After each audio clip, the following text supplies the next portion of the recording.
Now we are on. Hi, this is Michael Waits, and welcome back to India Game Changer. Today, I'm so nervous already. Today we are joined by Yamini Bhat, a co-founder and the CEO of Vymo. I got both of those things right. Yamini, thank you so much for joining the show. Thank you, Michael. Excited to be here. It's great to have you here. Thank you so much. Thanks, Michael. You're very welcome. Before we get into the central part of this conversation, I'd love to get a little bit of your background for some context. So I'm a computer science graduate from Bitspilani and then did my MBA at IIM Bangalore. Post that, I worked for about a little over 5 years with McKinsey, consulting with large enterprise clients, usually on sales transformation. I was based in India first and then moved to the US. Having done this kind of work for about 20 plus transformation programs, it just felt like the problems were very similar and technology could solve them better. And that's what led me to start Vymo. Like, what is it like getting international work experience? I can tell you what it was like for me, because for me, it was frankly transformational, changed the way I thought about the rest of the world. I'm wondering what it was like for you. I think it's extremely helpful to get as diverse an exposure as early as you can in life anyway, right? And international work experience is one way to get it. I had interned when I was an undergrad, I had interned in France. When I was doing my MBA, I interned with Goldman Sachs in London. And then even at McKinsey, I worked across countries, even in Asia, and then within the US too, right? So diversity helps at any point in time. But even much before I was exposed to diversity through work, my dad worked with a bank, so we kept moving from one city to another every 3 to 4 years. And that really helped a lot in terms of being able to handle change, adapting yourself, and figuring out what's actually normal and not normal versus just sticking to biases from one region or city or context, right? So in general, diversity helps a lot. International is one angle, but the earlier you can get it in life, the better it is for you. I could not agree with you more. When your dad was moving around from city to city, was that inside of India or was that externally as well? That was inside of India at that point in time. Yeah. So I love talking about this because I was born in California. I went to middle school in Massachusetts, then a little bit of middle school in New Jersey. Then I went to high school, two high schools actually in Connecticut. And I graduated from high school in Pennsylvania and then went to college back in Connecticut. And I always felt like that moving around, like I want to dig a little bit deeper on this, right? Because I think it gives you an adaptability that's hard to teach, if that makes sense, because you're just used to constant change. Is that fair? Yeah. Yeah, you're used to it. Helps a lot. It helps, and I think later in life, you go to places like McKinsey where they throw you at a different context, a different project every 6 months or so on an average. So that kind of ability to handle ambiguity, etc., comes to play, and it starts becoming a little bit more natural. But I think what it allows for is a lot more tolerance because every micro region has its own belief and context, and then when you have to live across three of them, 10 of them, 15 of them, suddenly you realize that what you should tolerate is a much wider band. I feel like I'm jumping a little bit ahead of myself, but I just want to stay on this topic a little bit, if that's okay with you. You know, a Sure. lot of people talk about building their business internally first and then expanding to other countries or to other regions or frankly, even to other cities. But if you've never worked in another place, if you haven't increased your tolerance, right, which I think is a great Yeah. word in this context, right? Because it's not like I agree with everything that you're doing. It's just that I'm tolerant about the fact that it's different, right? Yeah. Yeah. Does that So I also must think, make it easier for you, sorry, to expand overseas as well, no? no, I completely agree. But also I mean, naturally for any company in any context, whether it's B2B or B2C, typically you start in whatever is your home base and then you keep expanding, or you pick whatever the home base could be. Like you could be a SaaS company out of India, but your home base could be US, or you could be a SaaS company out of like Singapore and your home base could be Australia, right? Like from the first customer that you target. That's actually pretty okay. And then obviously there are stages in which you do geographic expansion, but I think it helps to know upfront whether you are building this to be global or building this to be local, Yeah. because then the boundaries of where you say yes and no to on product, for example, would be very different. And sometimes architecturally, you don't want to start in a place where today you're saying yes to tons of things which are absolutely irrelevant in your larger vision, or you're saying no to a ton of things which then block you from being able to grow, right, geographically. So it's good to be aware where you're headed, but naturally you will start from a point of strength or some kind of focus. I have to let my dog out. Give me a It's second. okay. I saw But the dog. you'll hear some scratching again in 2 minutes because It's okay. dogs have FOMO. They want to be, they always think the grass is greener on the other side of the door. They do, don't they? So, does your, I want to understand this too. I think a lot of people misunderstand what the study of computer science is. You're smiling, but I want to go through this a little bit and I'll tell you why. When I was developing software as a front office trader when I was at Goldman Sachs, and I'd love to hear your experience for your internship at Goldman as well. I used to talk to the software developers about let's not think about what we're developing now, but let's think about the entire roadmap so that when we're developing things, we know what's coming. So we're not hard coding things. We're not locking ourselves into one particular architecture, but we're locking ourselves into a flexible build out that if we want to put new things into it, or if the business changes a little bit, there's room inside of that for this as well.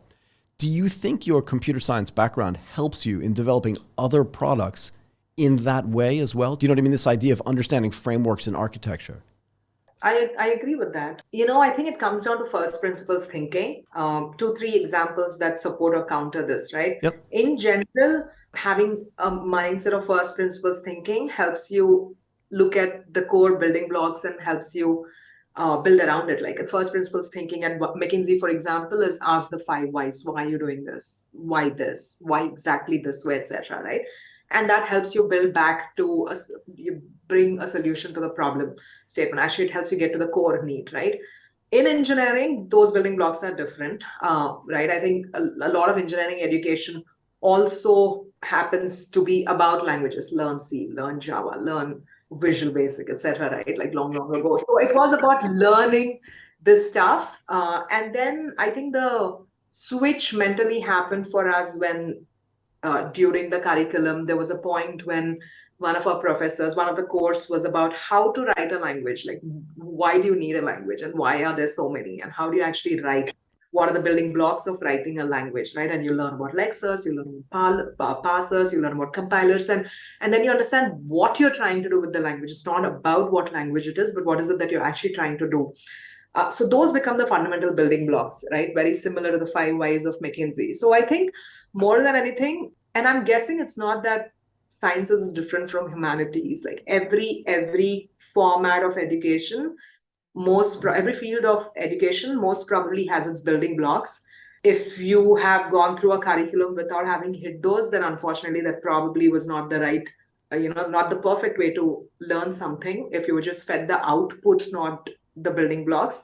But in general, if you've been through any experience, educational or work-wise, where you were forced to think about the first principles, forced to think about what the building blocks are, then naturally to you look at things and you find problems and you start thinking of solutions.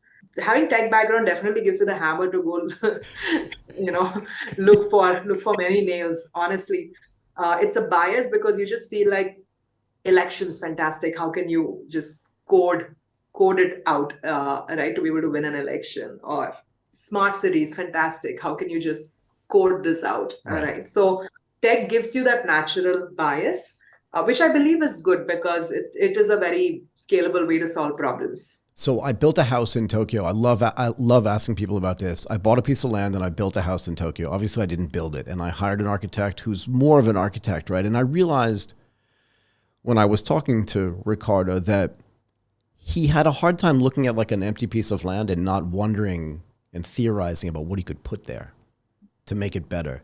Do you find yourself doing the same thing? Like you have all this knowledge and all this information. You said, I have the hammer and I can see a bunch of different nails. Do you look at like blank spaces or spaces where something could get built and just think, I think I could build that thing too? And then I'm curious why you chose the place for Vymo to build into this space instead. Yeah. Yeah, completely agree. I think as a person, I've always been attracted to unsolved big problems. When we graduated, India was not the most happening place from a job point of view, and most folks left. But that itself, the fact that most folks were leaving itself, I felt like a was like a challenge that I should take on, create opportunities here. Why should our smartest people go and go somewhere else and become CEOs of Fang, Right, right? of We could Microsoft. Stop it. here. Right. Plus. plus plus, right? Yeah. Fine plus plus. Yep. So Fortune 50, let's say, roughly, right? So Almost all of them, but yeah, go ahead. yeah, so the whole point was that's a challenge, right? Like, why Yeah. not create those opportunities here if we have the talent? And the good part about software or in like computer science is it's not it's you don't need to have coal or dig for oil or have Yeah. Don't need uranium it. mines to be able to you're not constrained by that, right? All you need is smart brains, right? And we have plenty of those. So usually I'm anyway attracted to big unsolved tough problems. Even Vymo is a new category. Just educating awareness for this segment itself has been the first 3 to 4 years of our journey, and now it's a known thing that's budgeted for. Right, it was a massive unsolved problem. Now, why did we choose this space versus many other things at that point? I did have many other ideas that I was debating, and a very wise person, my husband, told me, find something that you're very good at and that people are willing to pay a lot of money for if you're starting a business, right? Right. Otherwise you could start anything else. It doesn't have to be a Exactly. commercial effort, right? So, and it just turned out like I'd done 20 sales transformation programs, and I knew that it was an unsolved problem, and folks were hiring McKinsey. So it did mean that folks were throwing a ton of money at this problem statement and remained unsolved largely. Do you think that the bit has flipped on the brain drain? In other words, do you think there are plenty of people just like you are who either have graduated and I want to say left, but have come back, but also people that are graduating now and saying, why would I go there when there's a massive thing to solve here? Yeah.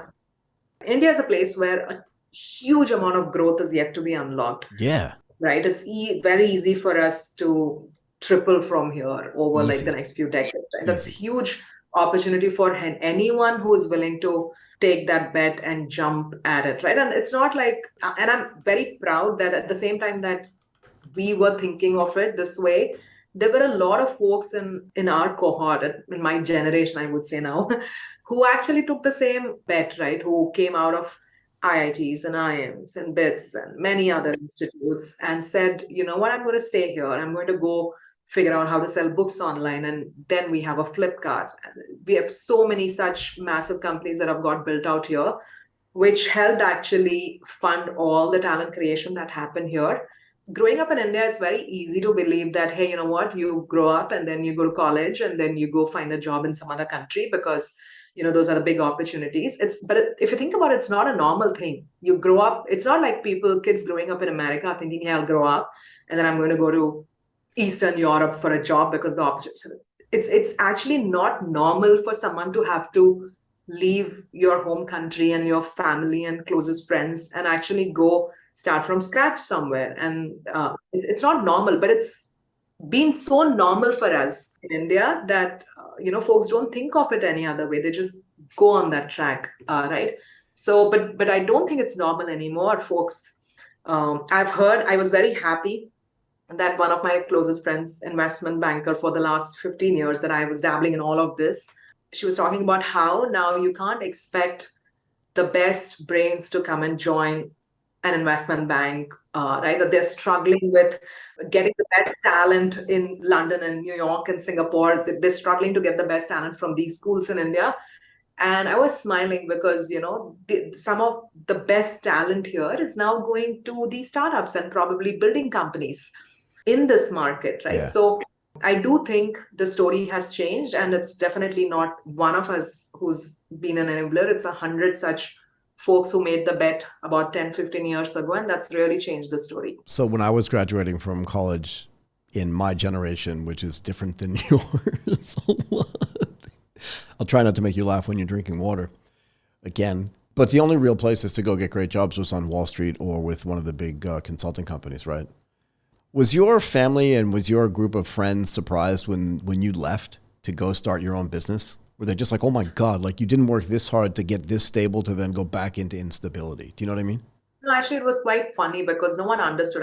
Now it's very common. Like there are Yeah, 100 plus startups that have come out of that cohort of McKinsey folks from sure.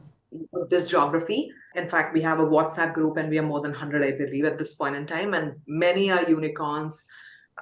The thousands of people now employed in these companies, right? So it's a very normal thing now. But I think at that point in time, I was probably the only second person to quit the McKinsey India office and startup, right? So a lot of people told me, in fact, it used to be very amusing because a few close friends knew I was thinking about this for more like donkey's years. But in general, the narrative used to be, Yamini, I know it's tough. It's either up or out. It's okay. You'll figure out something. So, because it was just so common in my cohort to leave McKinsey and join either a VC firm Right. or a PE firm, that was the standard track. That anyone who didn't do that probably did not cut it, and poor thing could not stick around at the firm too. And it's easy to understand where that narrative would come from, right? Because you've not seen this happen. And to some extent, even I wondered if this was absolutely stupid of me and something, that no one is doing. Why would I throw away such a exciting and as well as comfortable job, right? High paying job to take a complete bet on myself.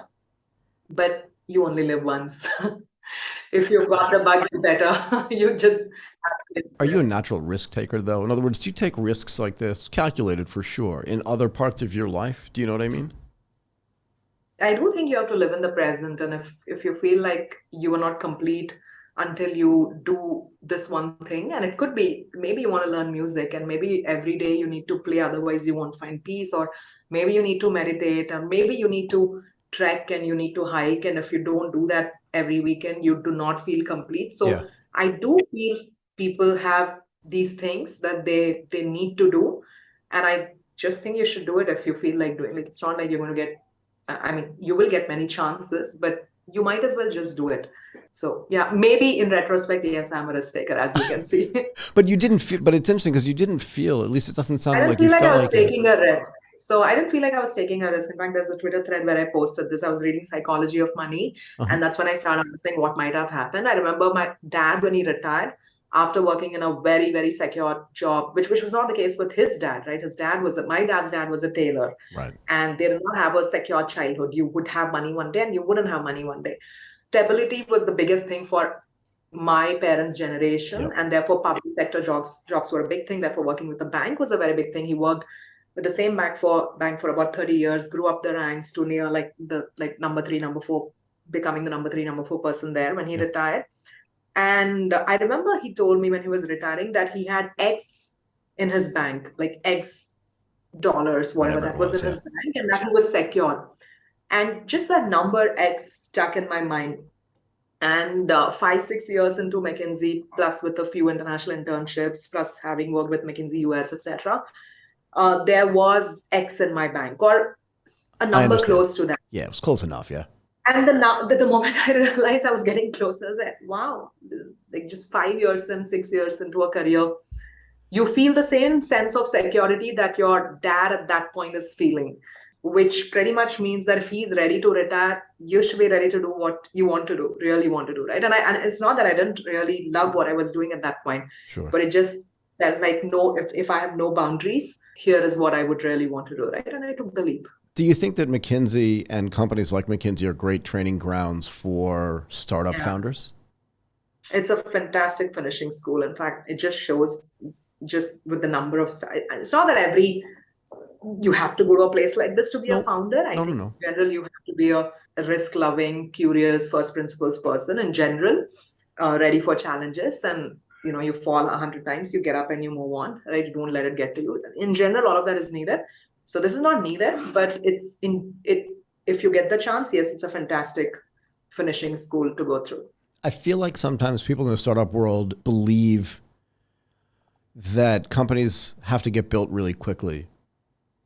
Yeah, I But think there but is you've been a at this for a while, and I believe, and I'll tell you why I asked this, right? I think that if you build something slowly and methodically, that you're then building this really powerful base underneath it, and that even if yeah. things change, that the base is there to help support the other things that you want to build on top of it. Do you think there are benefits to building things in a methodical way? In general, I would say yes. There is no reason. I mean, you'll probably stumble less if you're being more thoughtful about it. But I don't think in general that's the primary axis. Depending on, there is a time and place for everything. There is a time when a certain tech is needed, a certain solution is needed. You try building another Uber now. At that moment in time, it was fantastic. It was great that Zoom happened before COVID happened, because look what COVID did Sure. for, right? So I mean, those were post facto great timings, but in general, I think there is a time when something is extremely important. For new categories, it takes time to build them Yep. because they never existed. It's not like you go to someone and you're replacing a 30 decade, like a 3 decade old solution. You are competing with very new age tech and really changing the way things are done, right? And then there are things that need to get built overnight, probably because at that moment in time, that's a pressing problem, right? And it probably has like, for example, if someone is building something for lending in Asia, Sure. they better be in the game now, and they do it really, really fast because now is when it's exploding, right? 3 years from now, Maybe not. lending story would practically probably be at its end of its hype curve, and things that are built off a great lending economy would be taking off, right? So you need to be at the right place at the right time, and different technologies have different life cycles, right? So I think it's more dependent on that. I know fantastic companies which were ahead of their time, right? Companies which actually help, for example, OTT streaming, video streaming, which have existed for 2 decades and were never a big deal and were way ahead of their time because who was streaming on the internet this actively, right? And look, like in the last 3 4 years, they have become massive. They grew from like 5 10 million as a company to 100 200 million in revenue as within 2 3 years, right? So it's a matter of that click, the need, the timing, and that defines the life cycle of when you would peak. Let's explain to people what sales transformation really means from a technology standpoint. Very simply put, when you're a small sales team or when it's a founder selling, for example, when you're a one-man team, you have massive amounts of productivity. The first 2 3 salespeople, when hired right, are closing massive amounts and helping you with the initial lift, right? But as you add to your team, when you get to 100 salespeople, then 1,000, then 5,000, with every headcount you're bringing in, you're taking on a huge cost, but also your productivity is steeply declining Sure. because managing such a massive workforce is not easy. Sales is believed to be an art, though it is extremely scientific in how it happens. There is a lot of on the job learning that is required, on the job nudging and coaching, because sales also happen because you're present at the right time with the customer, having the right conversation, right? So being able to orchestrate that across an army of 5,000 sellers is just not easy for any organization. So what happens is some of like the Fortune 50s, hundreds, 500s of the world struggle with growth, especially when it's very sales driven, like financial institutions, because as you are investing in capacity to grow, you are losing productivity massively, right? So the cost of incremental sales is so much higher. Sales productivity effectively is trying to address this problem, which is how do we make your existing team do much more. And it's done by being able to, in Vymo's case, we do it by being their assistant and their coach on a real-time basis. We're not depending on 500 managers to train 5,000 folks. Vymo is present on the phone and device of every single salesperson, is very contextually aware and gives them nudges and next best actions on the go. So they can really adapt on a daily, hourly basis to what they're doing, prioritize the most important things and get in front of their customers, have the right conversations and push this to closure. Let me just give you an equivalency, right? So when I was at Goldman Sachs and also when I was at UBS, we built this technology that we called something called Smart Sales Trader, something like that, right? So that all the information that we were receiving in real time made us smarter, because if there were triggers in it or if there were particular stock holdings that a particular client had, it would remind us on a real-time basis. So then we could make an outgoing call if the stock was up a certain percentage or some limit price that the customer wanted to sell at or pay, whatever it was. We had all this information. It made us look like geniuses, right? And the clients would always react with, how did you remember that? Or how did you know that? What is Vymo doing in real time? Like, what are the real things that it's doing so that people can get a sense for how it actually works and how they would interact with it? Yeah. So a lot of what exists today, and even the examples that you shared, are very similar to what a CRM tries to do, which is basically try to pull all the information about that customer into one place and surface that to you. Now, what that's counting on is 5,000 sellers at on a continuous basis, using information like that contextually, right? And it's not just when you're in front of a customer, you're pulling up some information, which is passive, right? Can you go from there to actually being able to suggest, Michael, you handle 300 customers. Here is the different life stages they're going through. Based on that, if you have 3 hours on your calendar, here are 7 things you could do with these 5 customers that are most in need of something at this point in time. Therefore, in a way, the lowest hanging fruit for you, right? So we try to bring context across customer needs, a whole host of portfolio information, different triggers that we are seeing from elsewhere, and try to convert that into what's most important for you. In addition to that, since there are probably 5,000 similar sellers from the same org using the solution, what we are able to see is what is it that the top 10% is doing that the others are not. We call this the winning behavior track, right? So whatever these winning behaviors are, like how many days before renewal do you get in touch with the customer? How many? So these are traditionally what enterprises would call sales playbooks, except that there would be handbooks which would say, hey, you know what, if it's a platinum account, meet them at least thrice a quarter, Right. right? But that's just anecdotally written. It's just Yeah. trying to say, do some things more, do more of something. Right. What we are doing is, hey, this is really what is driving success for Michael and 10 others like him who are really the top performers. And in our guidance, we can actually translate those behaviors into next best actions for every individual to be able to mimic these behaviors, right? So we call that the winning behavior cycle, right? And we translate that into nudges. So now everyone is mimicking very similar engagement behaviors that actually leads to much better outcomes for them. Can we get back to part of the conversation we were having at the beginning, and that is this idea that in different regions, in different countries, and sometimes just in different cities, the behavior is really different. What is it like then expanding outside and then gathering all this data and cross-referencing all this different data and the relationships between that data and the winning, what did you call it? The winning behavior. Yeah.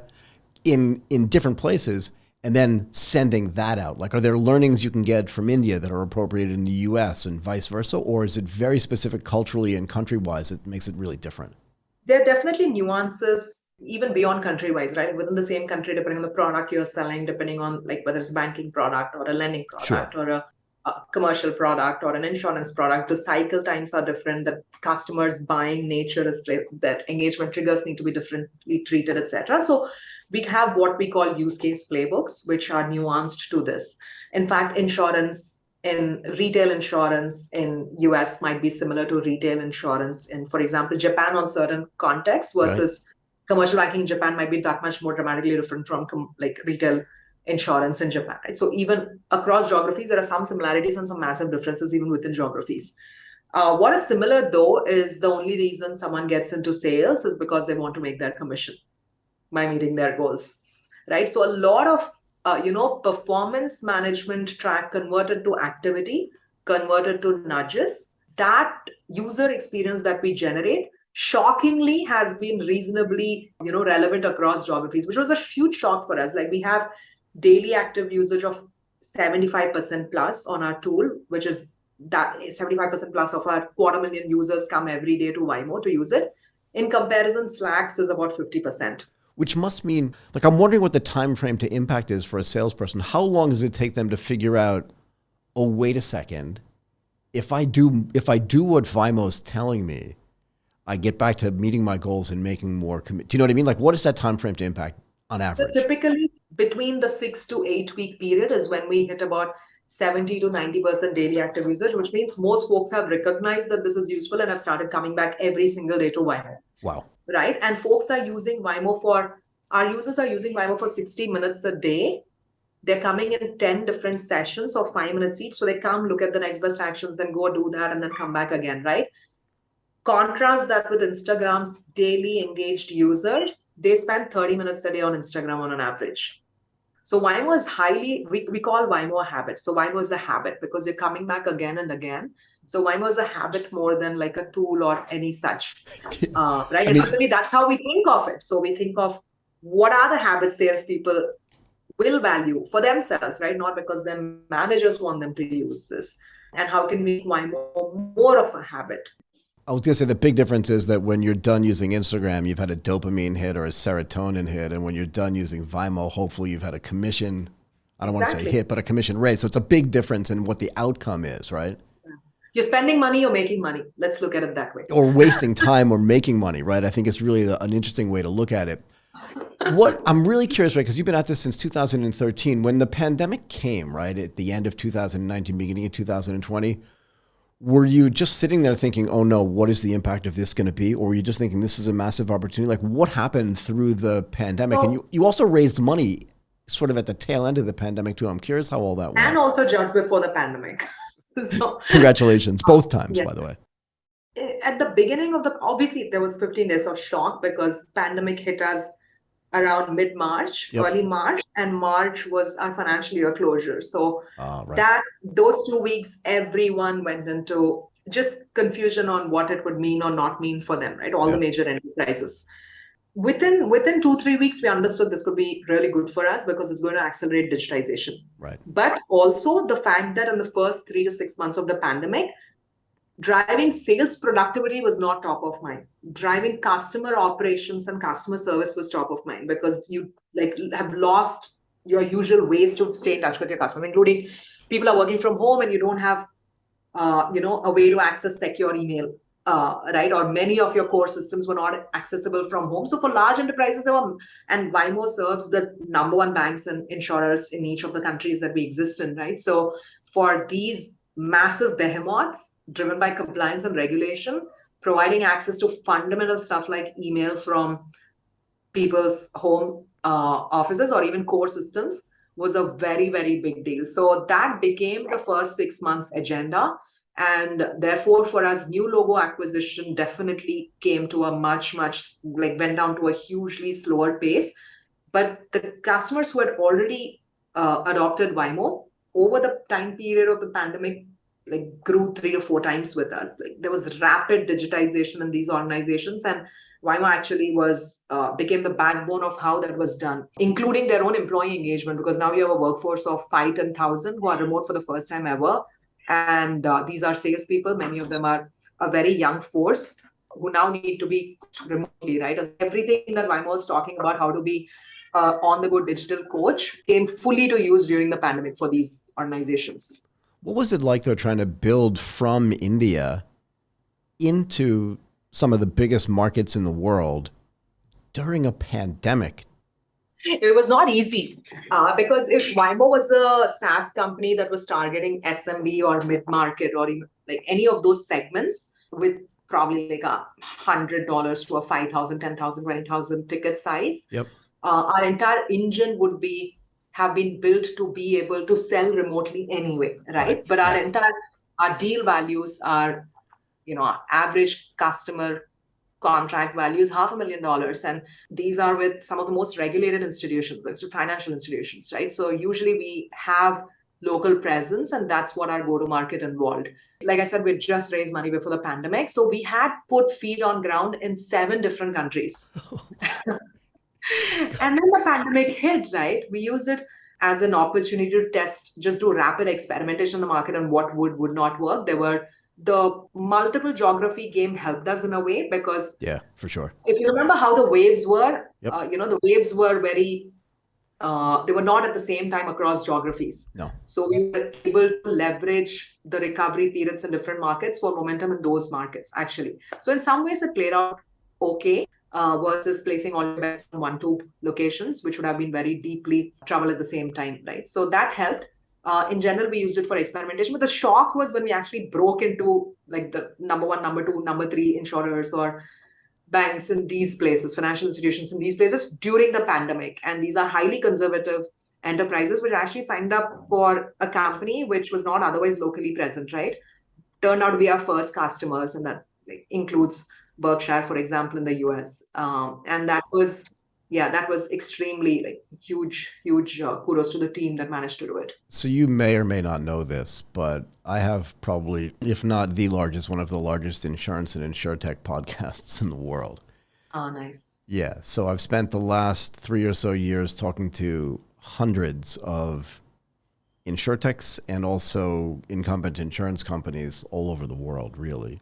So I get what you're saying. It must have been, I'm really curious about what that sales process was like, because one of the things that they've all told me is that, yeah, they wanted to sort of do digital transformation, maybe, but that it got all, I mean, I can tell by your facial expression, you're like, yeah, but once the pandemic hit, acceleration is probably the wrong word. It was just like turbocharged, right? So what was the sales process like for your teams, particularly because it was remote, right? Again, if you're selling to somebody from Bangalore into Delhi, a little bit easier, but from where are you based right now?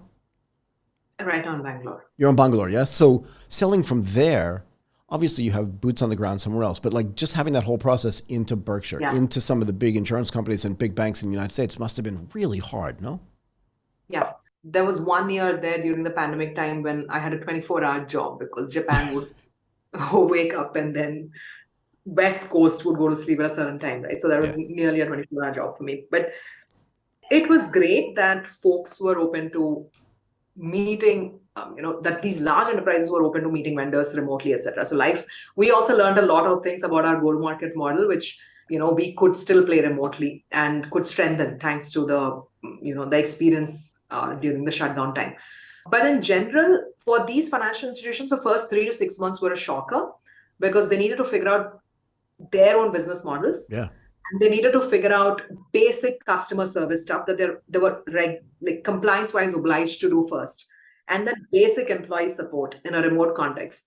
But once they went through the P zeros, which is all of this, instantly they started recognizing that they have a massively distributed workforce that sometimes couldn't sell for compliance reasons, sometimes couldn't support for compliance reasons, and now needs to be cross-purposed. And customers, now you cannot just keep calling on customers because like everyone is on Zoom calls all day. So you need to get their mind share. And when you get their mind share, the same relationship manager needs to have a much more comprehensive discussion than ever before. Yeah. So you needed to upskill your talent. You needed to make the seller the relationship manager. You needed to help the relationship manager position 3-4 different products contextually. So you needed to make sure that they could remotely learn and grow as individuals on the team, etc. Right? So there was a lot of pressure then suddenly and recognition of the fact that these sellers who used to probably visit the branches earlier to acquire customers now need to remotely handle their book of business, become way more aware of the entire product suite, and figure out, much more how to have much more relevant conversations with the little time that they get from their customers, right? So upskilling, productivity, enablement, all of this became suddenly a very, very big priority for these institutions. So therefore the second half of the pandemic actually was very, very good from a adoption of technologies like Vymo, Yeah. etc. And therefore very, very good for us. So did they connect to Vymo? It's like an API connection to it, right? Because you got to connect to all of their data, all of their products, all of their salespeople. It's got to be easy for them to do this. Otherwise, they're not going to do it, right? Yeah. Yeah. Given how long, I mean, I've heard of stories of CRMs which were born in these places 5-6 years ago and still are being rolled out, Yeah. still with only 20% of the feature set, etc. So there are some definite trauma stories with respect to large digital transformations.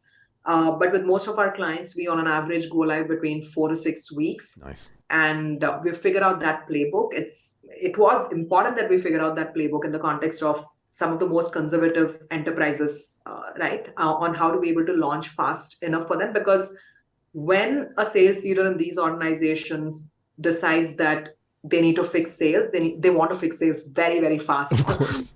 Right? Yeah. And then you have momentum, and then you better figure out how to launch, drive adoption and success and ROI for these folks fairly quickly. So that's something that we take extreme pride about the fact that we can go live within 4 to 8 weeks usually. And that adoption within 6 weeks of that can be 70 to 80%. And therefore, ROI, you will start seeing sometimes as quickly as 4 weeks and sometimes, but most definitely within the first 1 year of deploying Vymo. Did you see a sort of a generational difference in the acceptance of this product? Because, I know at least from when I was at Goldman Sachs, every time we'd roll out a new piece of technology, the salespeople, even the sales traders that have been around for a while would just be like, I'm doing okay without this thing, whatever this new thing was. But the new salespeople and the new sales traders would be like, just give me any piece of technology, I'll use it because it's always going to make me better. Do you know what I mean? So in general, there's skepticism among sales teams to use something because the history of enabling salespeople has mostly been about monitoring salespeople. Right. And they've hated it, right? Go fill your CRM. I need to see you doing 3 meetings a day. Good It's point, not yeah. about what is in it for them versus, I need to know what you're up to, has been the usual tone of any Yeah. kind of sales productivity initiative, right? So usually there's a lot of skepticism about one more tool. And the challenge was also, like I said, 5 years at McKinsey, I'd done 20 of these sales transformation programs. So clearly for a decade before Vymo existed, folks were trying to solve this problem building something in-house, like you gave two examples of companies you worked with where they built something in-house, right? Yep. So folks were trying to build something in-house, and the basic stuff they would build in-house is, why don't you report your stuff? I'll show you a few things about your customer, but why don't you tell me what you did during the day, right? So it was such passive reporting that folks usually felt burdened by this, and therefore there was skepticism on, okay, one more, right? Yeah. But we therefore knew walking in that that would be the big, like adoption would be a big challenge, and we needed to crack adoption because it is meant to drive bottom-up transformation. So in all our transformation programs, customer success manager comes first, and they usually draft out of, like, usually what the CXOs want is very different from what the salespeople want. Sure. On the ground. And we always launch with what the salespeople want. And nearly for 4 to 6 months, we run with that, because if they get to solve their problems, adoption comes, and then whatever the managers want automatically happens. You don't even need to force it. Right? If you're giving them guidance on, here are the 7 calls you should make, they'll click and call. So you know that 7 calls are made. You don't need to get them to report it to you. You know, you have to first focus on being useful to the seller. And that's the biggest difference between the previous generation of solutions, which includes the CRM, versus what we are trying to do now. Do you get a lot of feedback from your customers and the salespeople that are using Vymo that then turn into products, that in the sense that everybody could probably benefit from this thing? Do you know what I mean? Yeah. So like you're out there, if you're interacting in this first 4 to 6 months with the people and you want to give the salespeople what they want, are you getting feedback from them that then turn into products that you can roll out to the whole suite of people that are using it? So typically, one is we serve some of the largest enterprises. So Vymo has 66 to 70 customers. Yep. Again, we usually only deal with market leaders. So the first early adopters of Vymo are usually the earliest adopters of technology within those countries and industries, right? So usually, you know, it'll be the number one bank, number one, number two insurer, etc. Because we serve such a niche set of clients, right, and some of the market leaders, it is important that a large, and also it's a new category. It's not a category that's existed. There are not 3 other companies like Vymo that we're trying to replace, right? Yeah. Because of this, like there is a thing we say in that team, right? There's a mantra in the team that focus less on competition or what is perceived as competition, and focus more on your customer. So listen to your customer, understand their problems, because sales is a moving choke point. First, you want to ramp your sales team, then you want to coach them, then you want to send them cross-sell recommendations, then you want to train them how to do good calls, then you want to train them how to cross-sell new products. But every time you solve a problem, the choke point moves. It's not like, you know, you're done and you know, things automatically sell themselves. That doesn't happen, right? No.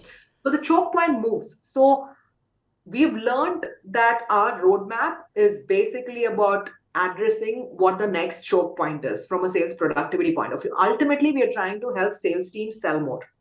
Ultimately, we are trying to help financial institutions get to more customers and go deeper with their customers, right? Which means there is always a choke point. And therefore, you have these tiers and editions, what is now editions of Vymo, where you start by solving what is like an existential problem to you. Like fundamentally, your leads are not converting. You need to shut down your marketing program, or you need to figure out how to convert leads. These are existential issues, right? You solve those, then you get to the next set of issues, and then you get to a next set of transformation, which is more around skill will improvement within your workforce, etc. Then digitizing a lot of these journeys, so you're not that much dependent on workforce for very mundane stuff. You focus them on very high quality relationship building and so on, right? So transformation is endless, honestly, in this space. Therefore, there are editions of Vymo that you can journey across. And some of our customers, our longest customers who have been with us for 7+ years, probably have gone through 3 such upgrades to be able to better address their, you know, latest choke points. I always let the guests title the episodes by just letting them talk. And I think that transformation is endless is what this is going to be. I could talk to you literally for another hour, but I want to let you go. I really appreciate you doing this. Yamini Bhat, a co-founder and the CEO of Vymo, thank you so much. I really appreciate it for taking the time to do this today. Thank you so much, Michael. It was wonderful talking to you.